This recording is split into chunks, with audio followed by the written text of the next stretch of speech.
Share बाजार में निवेश करना एक आकर्षक अवसर हो सकता है, लेकिन इसमें कुछ कठोर सच्चाइयां भी छिपी होती हैं, जिन्हें अक्सर नज़रअंदाज कर दिया जाता है। सबसे पहली सच्चाई है कि बाजार में उतार चढ़ाव अनिवार्य है।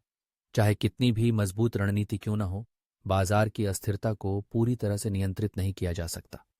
ये उतार चढ़ाव आपकी निवेश राशि को प्रभावित कर सकता है, और इसके लिए मानसिक रूप से तैयार रहना आवश्यक है। दूसरी सच्चाई यह है कि सभी निवेशक लाभ नहीं कमाते। शेयर बाजार में सफल होना आसान नहीं है, और कई बार लोग अपनी पूंजी का बड़ा हिस्सा खो देते हैं।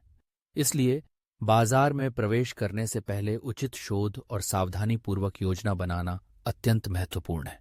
तीसरी कठोर सच्चाई है कि बाजार में समय का अनुमान लगाना लगभग असंभव है। कई निवेशक सही समय पर खरीदने और बेचने की कोशिश में असफल हो जाते हैं।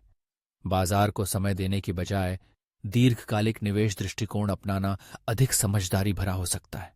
चौथी सच्चाई यह है कि भावनाएं आपके निर्णयों को प्रभावित कर सकती हैं। भय और लालच जैसे भावनाएं अक्सर निवेशकों को गलत निर्णय लेने पर मजबूर कर देती हैं। इसलिए भावनात्मक संतुलन बनाए रखना और तार्किक दृष्टिकोण से निर्णय लेना आवश्यक है। अंत में यह समझना महत्वपूर्ण है कि विशेषज्ञ भी गलत हो सकते हैं।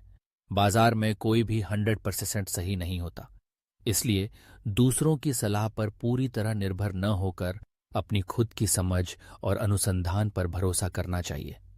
इन कठोर सच्चाइयों को समझकर निवेशक बेहतर निर्णय ले सकते हैं और अपने वित्तीय लक्ष्यों की ओर सुरक्षित रूप से अग्रसर हो सकते हैं।